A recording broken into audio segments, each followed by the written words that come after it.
Good morning. It's clear that the Prime Minister and the Liberals have no intention of ending their cover-up on the Weiss scandal. They've continued to block the testimony of key witnesses.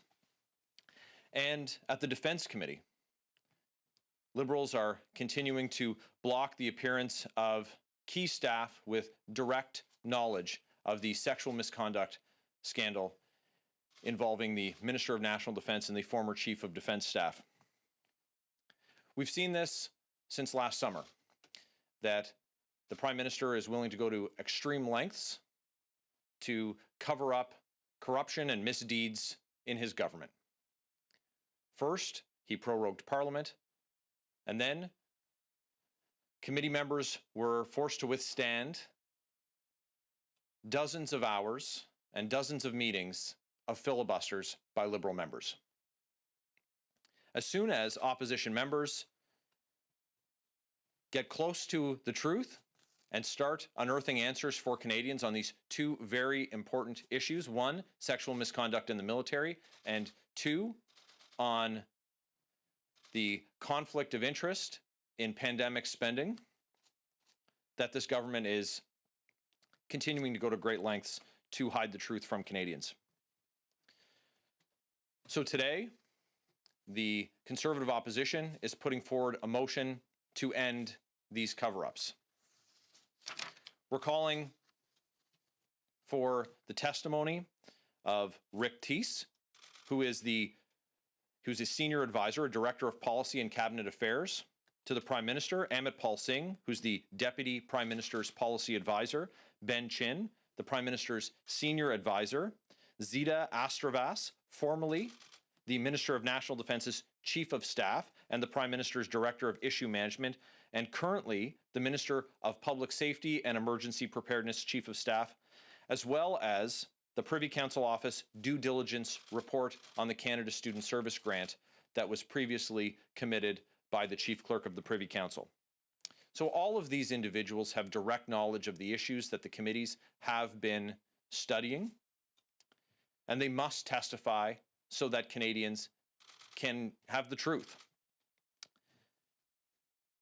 It's disappointing that after so many months, the Prime Minister continues to go to great lengths to conceal the truth from Canadians.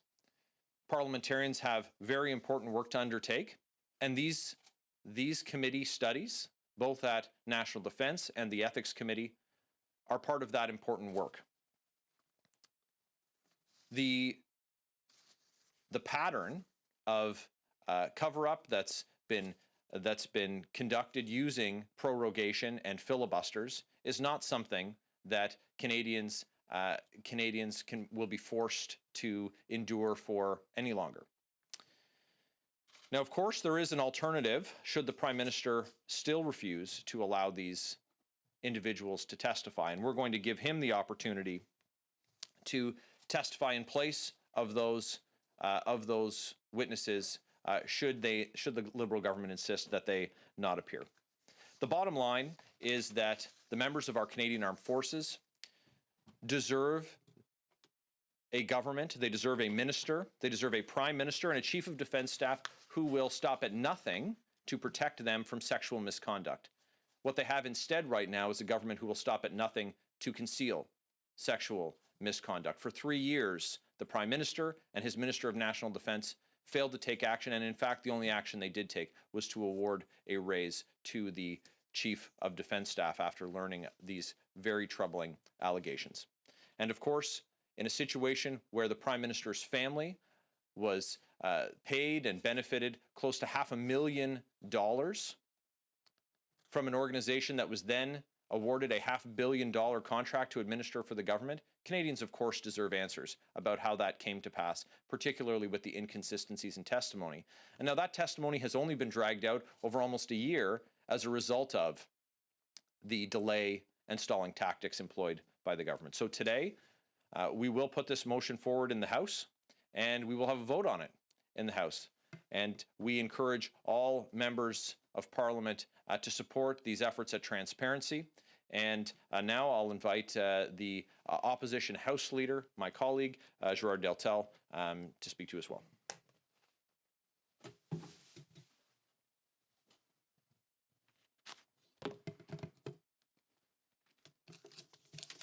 Merci beaucoup, Michael. Thank you, Michael. Merci à vous tous d'être présents pour cette conférence de presse. L'éthique est un grave problème pour le gouvernement Trudeau et les Canadiens doivent avoir des réponses claires à des questions légitimes et pertinentes quand il est question de dépenses des fonds publics et quand il est question de conduite inappropriée en matière de conduite sexuelle inappropriée concernant l'armée. Ces deux sujets-là touchent directement l'éthique du premier ministre, touchent directement l'éthique du gouvernement. C'est pourquoi aujourd'hui, nous déposons une motion qui vise à permettre à ceux qui ont été témoins et qui ont des choses à dire de pouvoir le faire en comité parlementaire, là où ça doit se faire. Nous savons que M. Trudeau a de graves problèmes avec l'éthique. Il est l'objet d'une autre enquête de l'éthique et ce n'est pas sa première. Il y a eu le rapport Trudeau 1, le rapport Trudeau 2, il va bientôt avoir le rapport Trudeau 3. Jamais un premier ministre en exercice a été l'objet d'une enquête d'éthique sur son comportement alors qu'il était premier ministre. M. Trudeau, c'est pas une fois, pas deux fois, 3 fois. On se souvient que M. Trudeau a littéralement fermé le Parlement l'été dernier lorsque, entre autres, Michael Barrett, Pierre Poilievre et d'autres députés conservateurs coinçaient le gouvernement dans le scandale de We Charity. M. Trudeau a eu la brillante idée et antidémocratique idée de fermer le Parlement. Eh bien là, il ne pourra pas le faire. Il faut qu'il réponde aux questions des Canadiens. Donc, les libéraux mènent une campagne de dissimulation coordonnée pour empêcher les témoins de témoigner à la fois sur le scandale de We Charity, mais également sur les conduites sexuelles dans les forces armées canadiennes. Le fait est que les libéraux ne veulent pas que des témoins clés puissent témoigner. Notre motion, si elle est adoptée, va permettre à ces témoins de parler, va permettre surtout aux Canadiens d'avoir les faits, d'avoir la vérité. Comme vous le savez, la semaine prochaine, le Parlement, la Chambre des communes, ne siège pas ni la semaine prochaine ni la semaine suivante. Mais les comités, eux, peuvent et doivent servir. Et c'est pourquoi, si tout va bien et cette motion est adoptée ce soir, nous verrons le résultat, eh bien, dès la semaine prochaine, les comités d'éthique et de défense nationale pourront siéger et pourront entendre les témoins concernant ces deux histoires-là. Nous estimons que les Canadiens ont droit à la vérité. Nous estimons que cette motion d'aujourd'hui porte sur la vérité et l'éthique du gouvernement. Il est temps que le gouvernement Trudeau mette de côté sa partisanerie et comprenne que lorsqu'il y a des histoires aussi odieuses que celle de We Charity ou encore des conduites inappropriées dans l'armée canadienne, la liberté a ses droits. Merci.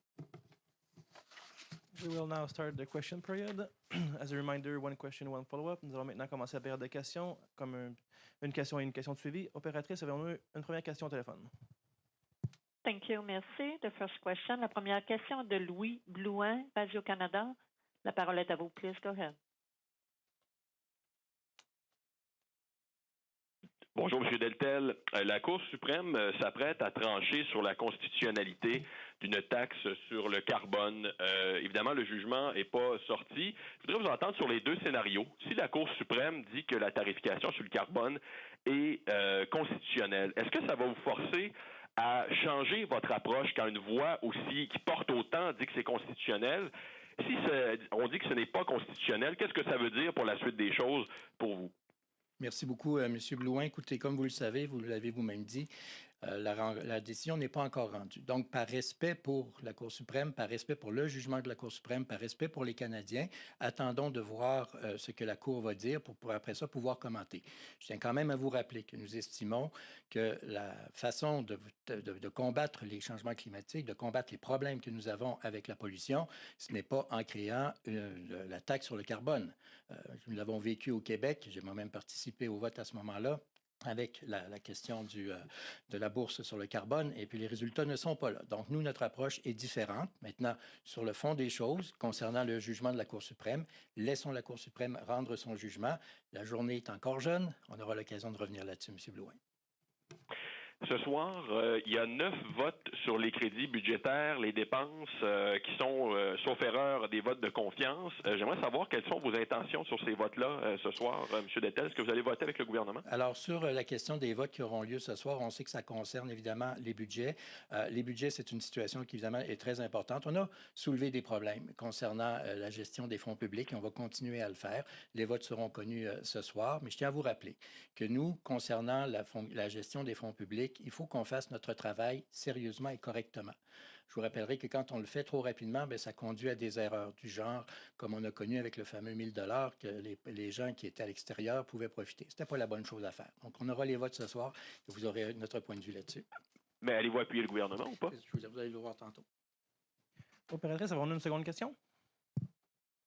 Thank you. Merci. The next question is from Mike Lecouta, Global News. Please go ahead. La parole est à vous. Good morning, gentlemen. I wanted to ask maybe Mr. Barrett. So the Prime Minister testified for hours, so did his Chief of Staff, Katie Telford, in the We Charity scandal. And I wanted to know what more you're hoping to learn from staffers below them or underneath them in the Prime Minister's office that you don't already know or you haven't already seen in the thousands of pages of documents. Well, I think it's important to note that the thousands of pages of documents that we received included thousands of redactions. They were heavily blacked out.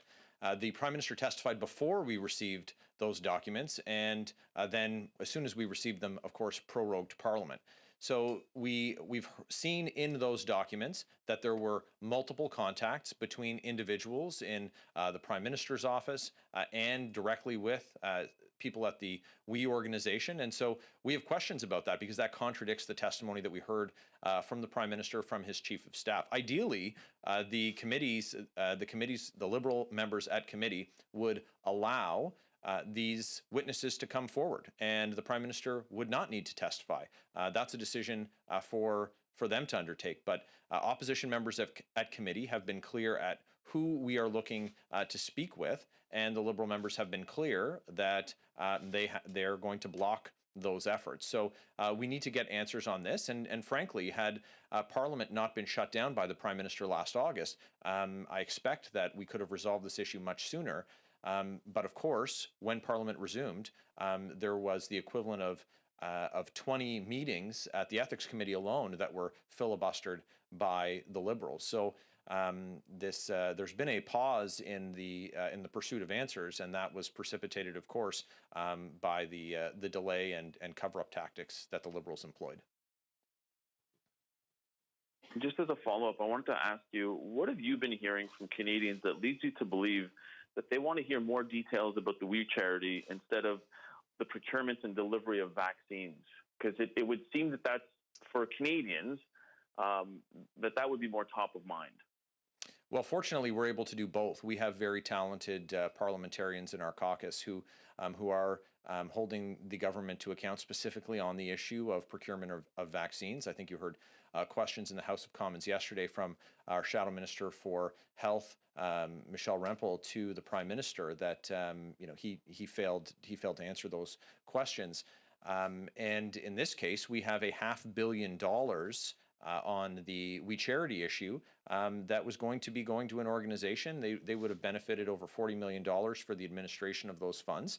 And it was a process that, that involves serious questions about what the relationship was between the Prime Minister's family, this organization, and the awarding of that grant. The other issue that we're addressing today, of course, is the filibuster and the failure of the Liberals to allow the truth to come to light at the Defense Committee. We have a situation where the former Chief of Defense Staff was accused of sexual misconduct in 2018, and at that time, the Minister of National Defense and the Prime Minister were made aware of those allegations and did nothing about it, and then later gave him a raise. And so I think that issue is tremendously important to Canadians writ large, but also to the men and women of the Canadian Armed Forces. As I mentioned before, the bare minimum that the Government of Canada can do for them is to ensure an environment where they're protected from sexual misconduct, particularly when it's perpetrated by Canada's top soldier. So the question of $500 million in pandemic spending,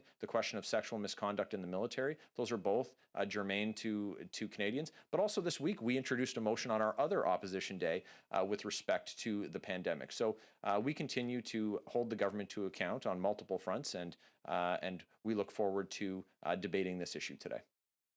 Thank you. We'll now go in the room for a question. Teresa Wright from the Canadian Press.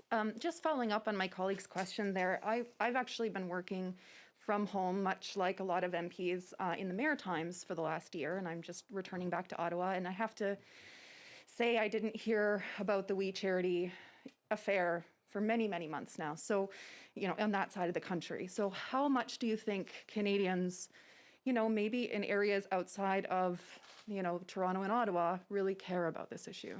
Well, welcome back. And I think that, that was a desired effect that the government had, that the Prime Minister wanted to have when he shut down Parliament. We were holding hearings that saw the Prime Minister appear, that saw an order for a production of thousands of pages of documents. And instead of giving the opposition the opportunity to review those documents and then to follow up at committee and then to have that committee study concluded, the Prime Minister prorogued. And so the effect that the Prime Minister was looking to have by shutting down Parliament was shutting down questions, shutting down that part of the conversation. So we have an obligation to finish the work that we started, in the summer. And when we're talking about $500 million spent during a pandemic, when the Prime Minister ought to have been, with his cabinet, focused on domestic vaccine production capacity, focused on making sure that we had personal protective equipment, making sure that they had a plan once those things were in place that they ought to have put in place, that we could reopen and that lockdowns would end. Instead, the government failed to do those things. And what we're hearing about is procurement arrangements that involve sole source deals to well-connected liberal insiders. And so it would be a failure of our responsibility as the official opposition in the House of Commons to not pursue this matter. And so while I hope that the government can focus on the lives and livelihoods of Canadians, that's what they've been elected to do. They failed to do that on a number of occasions, and now they need to answer for what they were doing instead of that. I think I'm hearing from you why you think it's important and why your party thinks it's important, but why do you think Canadians should pay attention to this, given that they're facing the pandemic over the last year, all of the impacts on their homes, their businesses, their lives? Why do you think that they should care so much about this issue as much as you do? Well, of course, we're hearing from Canadians that they care. And we've also seen that the government had committed $912 million, nearly $1 billion, to support students during a pandemic and didn't spend it. They tried to cut a backroom deal with an organization that had paid members of the Prime Minister's family $500,000, and then it said, you guys can probably sort this out and you'll benefit $40 million for your trouble. So the government failed to execute. They failed to deliver on helping students. And so, again, I think that students should be very interested how it came to pass that the government failed to deliver the relief that they had committed to. We had all kinds of folks who wanted more funding for the Canada Summer Jobs Program. The government did not do that. Again, this year, we don't know. A week ago, we heard one of the parliamentary secretaries say that the government might consider a new program for students for this summer, for post-secondary students this summer. So they're looking at developing one now at the end of March. And we're less than 60 days from university and college students and high school graduates looking for their summer employment. So again, the government has a scattershot response. They have spent record amounts of money and achieve very little progress as a result of that. And so we're going to keep asking those questions. And we think it's very important to Canadians that when the government's spending hundreds of millions and billions of dollars, that it's done in an effective way, particularly so that they can help small businesses and families and seniors. And we want to see that. That's why we've been calling on the government to introduce a budget. And now, after more than 2 years, it looks like they might do that in April. Thank you. We'll now go back on the phone for another question. Opératrice, une autre question? Thank you. Merci. La prochaine question, Laurence Martin, Radio-Canada. Please go ahead. La parole est à vous. Oui, bonjour. Je voulais savoir, la Cour suprême vient de trancher. Elle estime que la loi... Excusez-moi, c'est parce que j'étais en train de courir. Elle estime que donc les changements climatiques sont réels, constituent un défi existentiel, que, en fait, donne raison au gouvernement fédéral sur toute la ligne là, contre l'Alberta, l'Ontario et la Saskatchewan. C'est une journée difficile pour les conservateurs aujourd'hui. Alors, je reprenez votre souffle, Mme Martin, comme justement vous le démontrez, ça vient tout juste de tomber. Alors, écoutez, c'est un enjeu sérieux, c'est la Cour suprême, c'est très sérieux. Alors, par respect pour la Cour suprême, nous allons prendre le temps de regarder ça. C'est avec plaisir qu'on va vous revenir une fois qu'on aura fait notre travail sérieusement. Et je vous invite à reprendre votre souffle.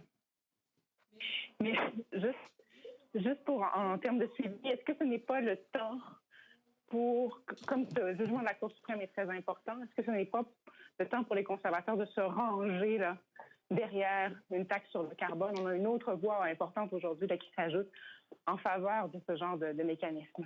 Nous avons énormément de respect pour la Cour suprême et soyez sans crainte, nous aurons l'occasion de revenir à ce sujet-là au cours de la journée, mais par respect pour le sérieux qui a été fait par la Cour suprême, si je commence à vous répondre sur un texte que je n'ai pas lu, que je n'ai pas eu le temps de regarder attentivement, je comprends que vous le faites, vous êtes très présente et vous courez pour me poser la question. Je salue votre sollicitude pour être présente, mais la réalité, c'est qu'on va prendre le temps de regarder ça et soyez sans crainte, on aura l'occasion de dire quelque chose une fois qu'on aura, avec sérieux et rigueur, regarder quelles sont les conclusions et les lire correctement. Si j'improvise une réponse sur quelque chose que je n'ai pas lu, je ne serai pas professionnel. Merci. Merci, opératrice. Avons-nous une autre question? Thank you. Merci. La prochaine question est de Mike Lecouteur, Global News. Please go ahead. La parole est à vous. Thanks. I wanted to get in there just because of what Laurence just said, and I'm going to assume that Mr. Barrett, you probably feel the same way as Mr. Deltell, but I got to take a shot at it. I wanted to know if you can tell me the Conservatives' response to what the Supreme Court has just ruled. And what's the ruling from the Supreme Court, Mike? I've been here. Oh, sorry. Yeah, that they basically ruled in favor of the federal government for the carbon tax, so against the provinces.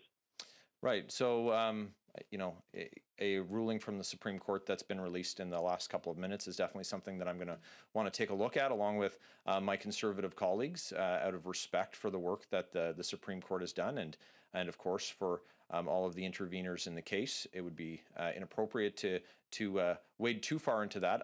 Obviously, we don't support the carbon tax that punishes Canadians for driving to work and the doctor's office and costs them more for groceries, farmers for drying grain, and the government needs to have a credible plan to reduce emissions without having a punitive effect on people for living their lives, and so I'll look forward to reviewing the court's decision.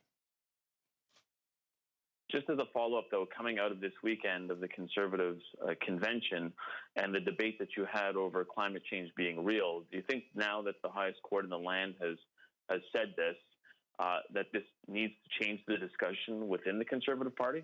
The leader of our party, Aaron O'Toole, was very clear when he spoke on Friday night, and I think he was very clear when he held a press conference this week on this issue.